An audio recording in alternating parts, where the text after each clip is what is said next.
right. We hereby open the Finance Committee for the Regional Transportation Authority today. Madam Secretary, can we have a roll call, please? Certainly. Director Colson? Here. Director Groven? Here. Director Holt? Here. Director Cotel? Here. Director Lewis? Here. Director Ross? Here. Dr. Sager? Here. Director Troiani? Here. Director Melvin? Here. We have a quorum of 9 present with no absent. If the record would also show that Directors Andalcio, Carey, Frega, Fuentes, Higgins, Pang, and Chairman Dillard are all also present. Thank you. I think we would like to have approval of the minutes from the meeting held on June 20. Are there any comments, questions from anyone? Any other additional thoughts? Move. Yes. Moved by Director Trioni, second by Director Groven. A roll call, please. Okay. Director Colson? Yes. Director Groven? Aye. Director Holt? Yes. Director Cotel? Aye. Director Lewis? Yes. Director Ross? Aye. Dr. Sager? Yes. Director Troiani? Aye. Director Melvin? Aye. 9 ayes. Thank you.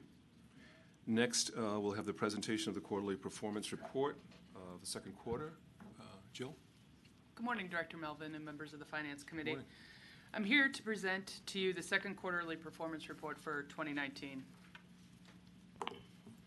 As we discussed during the first quarter of this year, we've reformatted the performance measures report to better align with Invest in Transit's 3 goals. For each goal, we will report on a consistent set of measures and also highlight an activity or event of interest related to that goal. The first goal, deliver value on our investment, focuses on 2 questions. Did we get more funding, and are we efficient stewards of the funds that we have?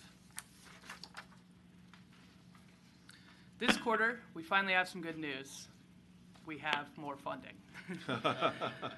The state adopted the Rebuild Illinois Capital Program, which provides RTA with a $2.7 billion 5-year bond program that includes some earmarked funds for the service boards and also estimated $227 million annually in motor fuel tax revenues, commonly referred to as PAYGO funds. Leanne will talk more about this during her ED report.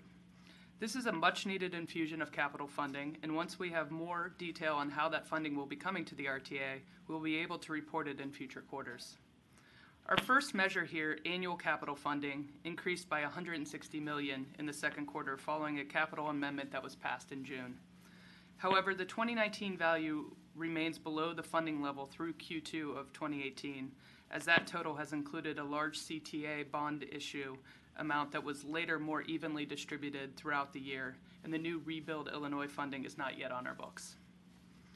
Capital expenditures are up at the service boards through the second quarter by 25.3% compared to the first half of 2018. But we are mindful that we will need to increase the rate at which we expend to match our new revenue sources. Capital expenditures is something we will be keeping a very close eye on and have been discussing with the service boards. Our operating measures, the bottom 2 on this chart, are both looking okay, but are both negatively impacted by the ongoing ridership declines, which we'll discuss in the next goal. Operating cost per passenger trip, our measure of cost effectiveness, was $4.99 for the first half of 2019, which is an increase of 3.9% over the first half of last year. Basically, what that means, our unit costs are higher because we have fewer riders. Fare revenue per passenger trip, a measure of solvency, was $1.78 for the same time frame. This is 2.1% higher than the first half of 2018. For our Deliver Value Performance Spotlight this quarter, we're going to talk about how Rebuild Illinois is likely to affect the long-term condition of our transit assets. Recall that our assets includes trains, buses, tracks, stations, systems, and all the infrastructure elements required to run the transit systems. We have a modeling tool that allows us to look at the strategic impact of investment on the age of these assets over time. During the development of Invest in Transit, we told you that over 31% of our collective assets are not in a state of good repair now, and more than 37% of them will be too old by 2035 at current funding levels. The red line on this chart shows this status quo situation, which is not good. And we're actually in a worse place today than when we reported that information to you. However, the new Rebuild Illinois funds are intended to help solve this problem. And if we dedicate them largely to state of good repair projects, we see an impact. That's shown in the bright green line on the chart. Over the next 5 years, this new funding will allow us to keep the condition of our assets relatively stable and possibly make a slight improvement over today. However, when the 5-year bond program expires in 2024, asset condition will begin to deteriorate again, even on the bright green line, and by 2035, the overall asset condition isn't that different than it would have been without any new funding. So while Rebuild Illinois and a 5-year bond program definitely helps us in the short term, it is not a permanent solution to our long-term capital funding needs. Given that, we modeled a couple of different scenarios looking at what could happen if the 5-year bond program was renewed for another 5 years or perpetually into the future. These are the two darker green lines on the chart respectively.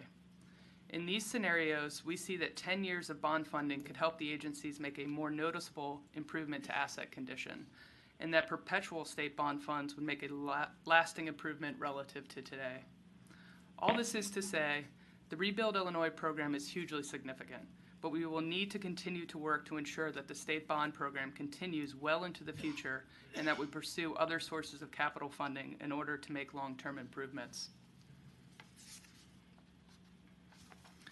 The second goal of Invest in Transit is to build on the strengths of our network, where we ask the questions, did the region become more transit friendly, and are we focusing our limited resources wisely? The performance measure in this area is vehicle revenue miles, which is a measure of the quantity of transit provided. How much service are we making available to our customers whether or not they choose to use it?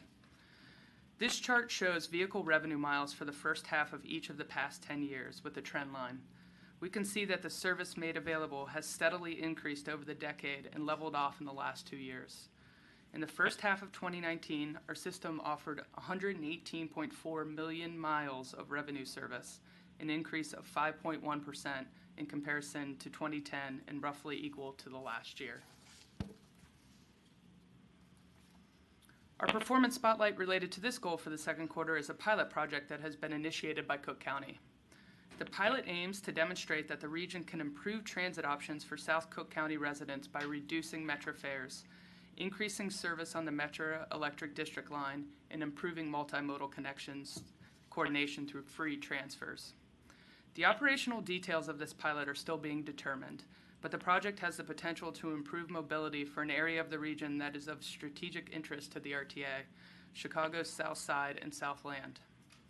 As we developed Invest in Transit, we talked about the fact that the Southern Cook County has seen higher unemployment and slower growth in household income than the rest of the county since 2000. Additionally, Southern Cook has lost 103,000 residents over that same time period, accounting for 69% of all population loss within the county. We think that transit can help improve economic opportunities and stave off these negative demographic trends by improving connectivity for residents to jobs and other opportunities. There are several ways to do that. CTA has been working to speed up bus corridors on 79th Street in Chicago, and PACE and CTA have been working together to plan improvements along South Halsted, for example. In this pilot, we are glad to see that our partners in Cook County are working with Metro and PACE to build on the strength of existing rail in this area.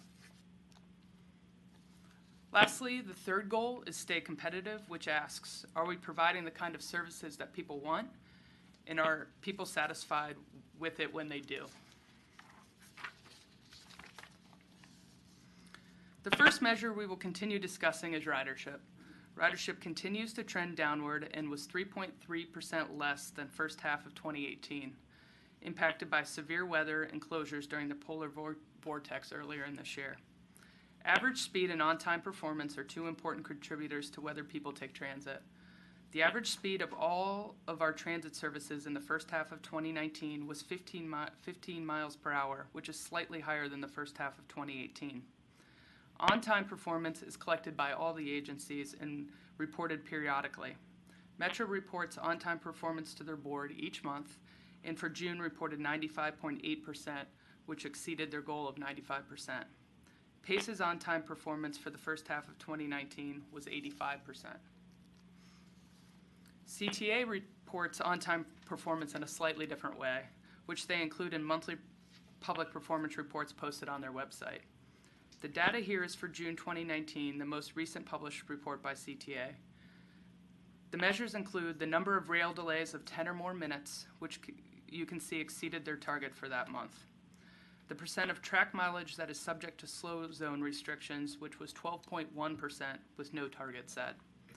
And on the bus side, they look at the percentage of bus intervals that experience gapping as well as bunching. CTA was unable to report on these two metrics for the most recent few months as they are working through some issues with the bus system interface upgrade. We expect to be able to report on these metrics at your next quarter's presentation. We continue to monitor speed and on-time performance to help us understand the passenger experience throughout the year. Our performance spotlight for the third goal is dedicated to RTA's micro-mobility pilots. We currently have 2 active micro-mobility pilots underway in Bannockburn and Oak Brook. The pilots connect commuters from 6 metro stations on 4 different lines to commercial properties that would otherwise have no connection to Metro. The cost is shared between the properties and RTA. The on-demand individualized Lyft service has proven to be a good fit for serving the limited demand to sprawling suburban locations at under $12 per trip. Upon completion of the 2-year pilots, the properties will be able to work directly with Lyft or other private services to meet commuter needs. This is a model that we can offer to other communities now that we have proven it to be effective. In addition to 2 active pilots, we are also partnering on 2 future pilots that are funded by Invest in Cook grants from Cook County. They include a last mile effort in Bedford Park that will serve industrial employment centers dispersed around the CTA and Metro service area, and a late night last mile connection from the Pace Harvey Transportation Center. Both efforts are focusing on harder to serve industrial facilities and off-peak times for second and third shifts. Micromobility serves as a tool to complement existing fixed route service for trips that may be difficult to serve based on location, time of day, or limited demand. By partnering with other local stakeholders, the RTA is continuing to explore new and innovative technology to keep transit competitive throughout the region. This brings me to the end of my presentation. I know there was a lot there, so I'm happy to try to answer any questions. Thank you. Thank you, thank you. That was a very, very, very good report. I'm going to go sort of backwards here. Great to know about the innovative things that are going on to solve other problems. I think that's very exciting. Interesting that 69% of the population loss is in that one area, and that you guys are dealing with that. But can you go back to phase 1 and show us that chart again, please? Yeah. So I think that's hugely important for us. Because as the capital comes in, we've got to be mindful of the fact that we in the service boards have to be good stewards of the capital, and also to continue to stay in touch with people to let everyone know that what's going on. So it's tremendous work. Any other comments or questions from anybody? Yes, Alex. Jill, just 2 points of clarification. Starting with this chart, I noticed there's a blip in 2023. What's causing that? And if you don't know now, That is a good question. Let me think about it for a second maybe and get back to me you. later. Yeah. Thank you. And then when you're talking about the CTA's calculation of rail delays, is that all delays or is that just equipment failures? All delays. All delays of any kind, so sick passenger, Yep. whatever it might Yeah. be. Yes. Okay, thank you. Yeah, Director Lewis. Jill, I'm encouraged. I know this is an area that President Preckwinkle has put a lot of emphasis in. Who are you coordinating with in the county? Is it who's working with us on that? Through John Yonen's group. Okay. Yeah. Okay, good. What are the measures for success? And now, particularly in the performance spotlight, where you Fair Transit for South Cook County, the pilot project. What are we using as milestones or measures of success? Because the one thing when I've seen this presentation before, and the question I asked was, how will we know when we've been successful, or what are we trying to accomplish and what we're doing? So, is there anything you might add? I guess I'm going to punt a little bit and say it's kind of a work in progress right now. You know, they've launched their pilot idea, and I think it's still kind of going through the analysis and research phase, as well as kind of what the goals are. So I think we'll want to keep you engaged and report out how that happens before it gets started and as that's going. But they're still trying to figure that out. One thing that was a success, and I just shared this with the rest of the group, is there was a metro station opened at Chicago State. And that was one of the key success factors because there was a discussion about trying to make sure that the Chicago State metro station was invested in so that there could be more connections and trying to alter the train schedule so that there would be more support for that. So that was very encouraging. I know there's a lot of support that was garnered for our efforts to make that happen, or Metro's efforts to make that happen. So just wanted to add that. Sounds good. And go ahead. No. I was just going to say the obvious metric that they'll be looking for in that pilot is ridership, which is pretty easy to count. But I think they'll want to put a more robust package together so they can determine its success. And Director Lewis, as you know, they've completed. Excuse me, everyone. Excuse my voice. I'm a little under the weather. But I was actually talking with John Yonan yesterday from Cook County, and talk to him about possibly coming into this board at maybe one of our next meetings and giving you a more thorough presentation on the pilot program that they are looking to lead in partnership with us, CTA, Metra, and PACE. I think it's a really interesting idea. I'm very excited that the county is getting behind and sort of championing this. It's something I think many of us have talked about, better ways to coordinate service and potentially increase ridership. And so I think it would be good for John to come in at this juncture. They've completed the town hall meetings in the south side and the south suburbs. They're looking to sort of refine what that pilot might look like, and so that might be a good time for them to come in and talk to us. I'd agree. I've seen the presentation a couple times, but I think that the main thing that I've emphasized is that there needs to be funding that comes along with the conversation. So I think it'll be good to have the rest of the directors have a chance to see it as well. Sounds great. Director Ross? My question is similar to Director Holt's, but it relates to the perpetual line. If the funding stream is consistent, isn't the only explanation for those blips that the dollar value of the assets at that period of time are higher Exactly. or lower? Yes. Yeah. Reflecting on your question for one more minute, yeah, it's based on the assets, so it's probably the life cycle of vehicles is probably what's happening the most in this line. So yes. Any other questions, Ryan? Yeah. Dr. Higgins? Is there a generally regarded goal in terms of useful life percentage or a number that we know that our peers are achieving? Just some kind of benchmark? Right, that's a good question. So through the federal process, with the partnership through our MPO CMAP, the service boards actually have to set goals based on this, and so that's part of that whole process. But it's kind of in its infancy of what they desirable, and obviously it has a lot to do with funding. I think with this data and with more information and with constant funding, it's easier to have a conversation about what that goal should be. In the past, it had been always very low because we never really had any funding. But I think kind of with the support of some of this analysis, we can have a better conversation of, it's probably never reasonable to have a 0% goal on this. And so with, as we're presenting here, we're probably, if we have perpetual funding, we're staying at that 30% line. So that does happen through the MPO process. I think that will become more and more important as this new funding comes online. So more to come on that. And there's industry standards, it's sort of life cycle, and what's the phrase I'm looking for? But of all different assets. I mean, it varies. Useful life. Thank you. Buses obviously have a shorter useful life than a rail locomotive, and you've heard us talk over the years about how the service boards have done a pretty masterful job of, midlife rehabs or complete rebuilds. Some of these things are not ideal, but when we've had no capital money, we've talked a lot about Metric completely gutting down their rail cars and their locomotives and rebuilding them to essentially double their life. It's, you do spend more money over time, but so there are benchmarks along that way. We're trying to refine that to specifically to our region and where we're at with the combination of assets we have, which is what Jill was talking about with the asset plans. And many of you probably recall that we did, RTA was actually kind of on the front end of developing some of these asset management plans with the federal government grant several years back, and we did the regional work that's now been the federal government has now adopted these requirements and is now now it's reverted back to the individual service boards and their operators for them to take that sort of broader regional plan and build up their agency asset management plan, which is what they have to report to the federal government and through the MPO on those plans.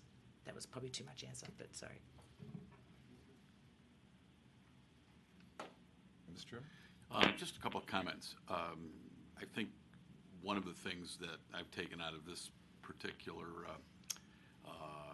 highlight, and I've seen it coming for quite a while, is that Metra is becoming a larger and larger player in the city of Chicago. I think it's great that Cook County Transportation Commissioner Yonan is looking with President Preckwinkle at Metro Electric and the ROC. Chicago State Director Lewis, I went down there and met with Z. Scott, the president, so I went down and looked at their station, which was it was a whistle stop station, which was kind of interesting. But that improvement goes hand in glove with the incredible new station at 95th and the Dan Ryan. And the perseverance of the president down there paid huge dividends for Chicago State. Hermosa, the Healy station in the Humboldt Park, Hermosa area, completely new station for an emerging Latino population, including at that station, they have as many riders going out as they do in every day, which is really an important thing to note. Alderman Hopkins, the Clybourne Corridor, you've got Lincoln Yards, which you read about. We're operating the Sunrise Express every day up to Waukegan, Director Carey, where you can live downtown, live down here, but yet have a job in Lake County or the North Shore. And the list goes on and on, but it's very clear, and I've tried to make it clear to Metra that they need to get more and more engaged with the city of Chicago as they become a larger and larger player in the city as our demographic and business patterns evolve. And then last comment was I read Director Melvin and Director Pang and the city representatives and Jeremy. Mayor Lightfoot, I know, when her budget message is unveiled, is exploring or looking at a real estate transfer tax change. And I just want to make sure, that what the city's doing, we got to watch how it impacts us because we do take a piece of those transactions. And I just want to make sure with Nadine and B and the staff that we watch how that language is put together pretty carefully, as it is a component piece, not a big one, but every nickel around here helps. So thank you, Director Melvin. Yes. Can I just make one final comment about this chart that I think is important to note, and it relates to sort of the ongoing conversations that we'll have about capital and the budget. What this chart really highlights to me is the need for us as a region and the four agencies to really be playing a long game here. We're really excited that we've got this, this infusion of capital dollars, but it's a 5-year bond program. We do have the ongoing pay-as-you-go piece that carries forward in perpetuity. But I think this chart really highlights the fact that, let's not sort of rest on our laurels and sort of just get super excited about what we've got now. We have to be very mindful about spending this money wisely and quickly, delivering the right kinds of projects across the region so that, when we're into year 3 and 4 of this current capital bill, that we're actually working with the state legislature on what's coming next, that we can be trusted stewards, that we can deliver projects, and that they have a meaningful impact. We're going to continue to kind of report on these kinds of metrics over the next course of the years to show that progress, because we don't want to just have that sort of short-term light green blip and then just start working our way back up again, because it's kind of a big effort for not a lot of gain in the grand scheme of things. So, and this is a conversation I've had at length with the three service boards, and they get that we are in this for the long haul, and it is a long-term game that we have to really sort of set that stage starting now with these current capital dollars. Thank you. No, those are great comments. Any other questions or comments about this? Thank you. Great report. Very, very, very interesting. Well needed. Thank you. We're going to move on. We've got a couple of action items. B, we've got the resolution certifying financial results, second quarter 2019, please. Thank you. Good morning, Chairman Movitt and members of the board. Today I am presenting the year-to-date financial results for the second quarter of 2019. Let's wait till it comes up here.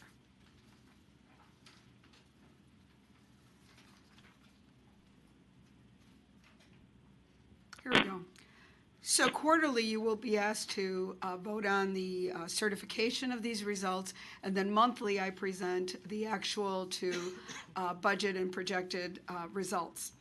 Ridership and operating revenue are both still unfavorable to budget, but expense performance has been very good. The regional recovery ratio finished the quarter 0.2 points favorable to budget at 49.6%. So while we are required to meet a 50% recovery ratio as mandated by the RTA Act, we budgeted accordingly throughout the year based on seasonal variations, think of the polar vortex and so forth. At the end of the presentation, I will be recommending that the board certify that the results of operations of each service board and the region as a whole are in substantial accordance with the adopted 2019 budget. You'll see some red on the chart. You'll see some blue on the chart. Those are variances that are over 3%. And I'm explaining a little bit more for some of the new board members. As mentioned in the performance report, system ridership through June was more than 3% below prior year. The result was 2.3% lower than budget. A ridership decrease of about 1% was expected for the full year of 2019. As shown by the orange bars on this chart, January experienced the largest ridership drop from prior year due to the severe cold, and each month since has also underperformed relative to budget from the prior year. On a positive note, though, the gap to budget, which is the dashed line, has been narrowing as the year goes on, with June ridership less than 1% below budget. So back to the summary table. Each service board recorded unfavorable ridership through the second quarter. Shortfalls at PACE and PACE 88 paratransit exceeded 3%, both shown highlighted in red. And in total, the system is 6.5 million rides unfavorable to budget. But looking at operating revenue, it was 11.4 million, or 2% unfavorable to budget. More than 70% of this shortfall can be attributed to the lower level of reduced fare reimbursement from the state. There's a lot of estimates on what reduced fares, cost the system. However, we did receive in the past 34 million, and now we only receive 17 million. Most of that hit is on the CTA. So that, along with severe winter weather and so forth, has dragged the ridership and fare revenue, which is also contributing to the shortfall.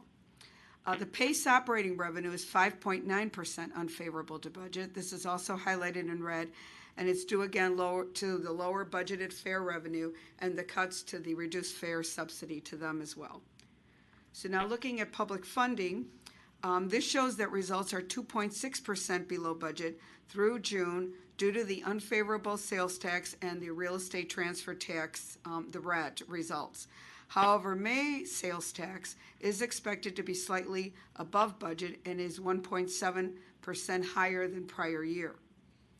CTA's public funding was 16.8 million, or 4.3% unfavorable to budget, highlighted in red, and again that's due to the sales tax results underperforming in the beginning of the year, and also the weaker real estate transfer tax results, which are coming in at about 66 million. So yes, we are hoping for some few big sales to bump that up.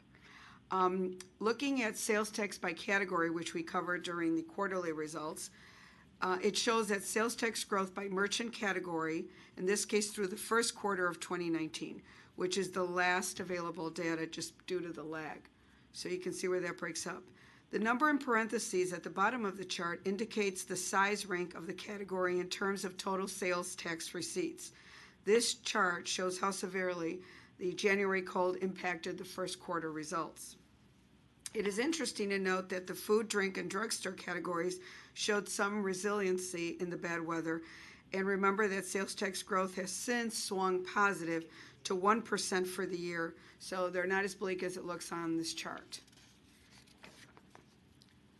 Looking at system-wide operating expenses through June, they were $30.5 million or 2.2% favorable to budget, with all three service boards and 88 paratransit reporting favorable results. Each of the service boards benefited from the lower than budgeted diesel fuel prices. Okay, here we go. PACE's results were 4.3% favorable to budget, which is highlighted in light blue due to their favorability in most categories. PACE ADA results were 3.5% favorable to budget due to favorability in all categories, especially purchase transportation due to the fact that they're providing fewer rides. So now looking at fuel expense, here we go. Fuel expense had a total favorable variance of $3.9 million or 6.4%, with each service board reporting favorable results. Relative to budget, PACE benefited the most from the lower fuel prices during the quarter, since their strategy is to purchase all of its fuel requirements close in at market prices. CTA and Metro reported less favorable variances, as most of their fuel needs were advanced purchase before the year got underway. So, there's various schools of thoughts. Do you advance purchase? Do you lock it in? Do you pay as you go? So they took different strategies, but overall the region benefited. Looking back at the regional level, favorable expenses did not quite fully offset the unfavorable revenue and public funding, so it produced a net result which was $0.3 million unfavorable to budget, but this is still an improvement over the $2.4 million unfavorable to budget that we reported last month. 88 paratransit recorded a net favorable result by more than 3%, which is driven again by their strong expense performance. So now looking at recovery ratio, the regional recovery ratio is mandated to be at least 50% for the region as a whole. And what that is the percentage of expenses that are recovered by operating revenue. Now, operating revenue can be fare revenue or it can be ancillary revenue, things like advertising, concession space, lease space, land sales, and so forth. So through June, the regional recovery ratio of 49.6 is favorable to budget by 0.2 percentage points.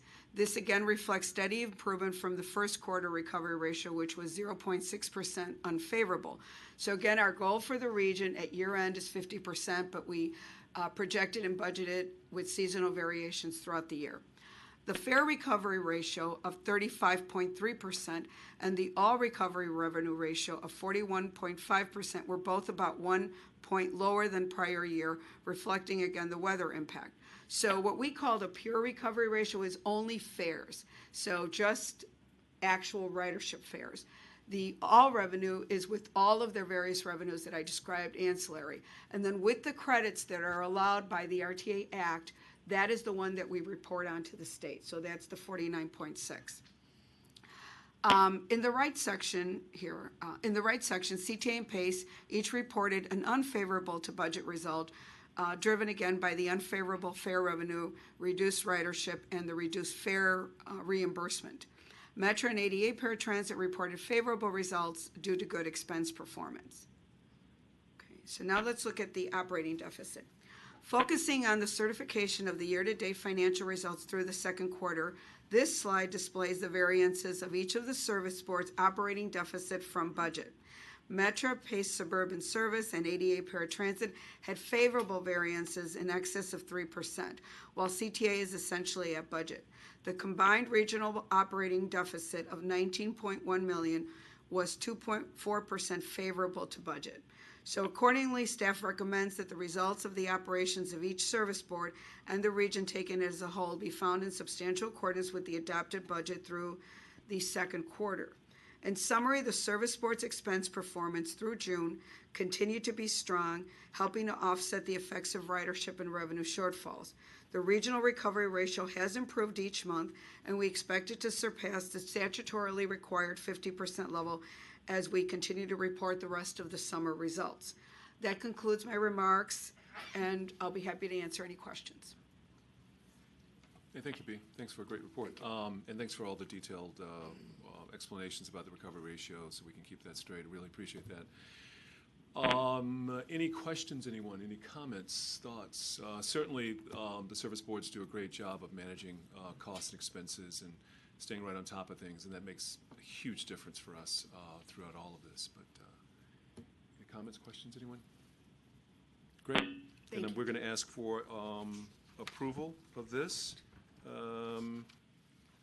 May I have a motion from Director Lewis and a second from Director Holt, please? Madam Secretary, can we have a roll call, please? Certainly. Director Colson? Yes. Director Groven? Yes. Director Holt? Yes. Director Cotel? Aye. Director Lewis? Yes. Director Ross? Dr. Sager? Yes. Director Troyani? Yes. Director Melvin? Yes. 9 ayes. Great, thank you all. And we've got item 4B here, which is the ordinance authorizing the amendment to the 2019-2023 capital program. Jill, I think that's you again. Thank you. Good morning again. We are requesting approval of one ordinance authorizing an amendment to the 2019 to 2023 capital program to incorporate a change in program revenue and expense for CTA. Metro and PACE capital programs remain unchanged. CTA has requested to add $6 million of Illinois Department of Transportation, or IDOT, funding to the Irving Park Blue Line Station to fund installation of 2 escalators in their 2019 program. As a result, both CTA and the Regional 5-Year Capital Program increased by $6 million in program revenue and expense. The details of the funding change are included in the Capital Program Schedules 2A and 2B attached to the ordinance. RTA staff has reviewed this request and found it to be justified as outlined in the ordinance request memo. I'm happy to answer any questions. Otherwise, we are seeking your approval. Sorry about that. Any questions, comments, anyone? All right. I have a motion and a second. Director Ross and Director Lewis. Roll call, please. Director Colson? Director Groven? Yes. Director Holt? Director Cotel? Aye. Director Lewis? Yes. Director Ross? Dr. Sager? Yes. Director Troyani? Director Melvin? 9 ayes. Great, thank you. Thank you all. Is there any other business to come before this committee? Seeing none, I think we can take leave for adjournment. Do I hear leave? Yeah. Do we Yes, have, leave. we need a motion in a Leave. second. Do we need a motion in a second? Have a motion, please. Director Groven, second from Director Trioni. May I have a leave? Leave. Yes, leave. Okay, Leave. great. Thank you. Thank you. This committee is hereby adjourned, and thank you very much, Mr. Chairman. Thank you.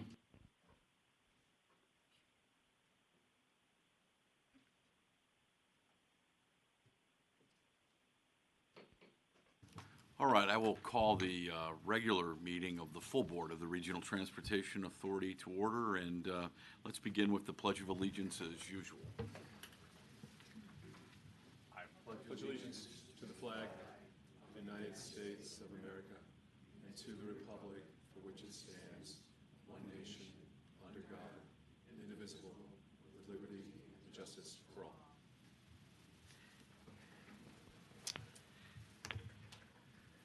Thank you. Madam Secretary,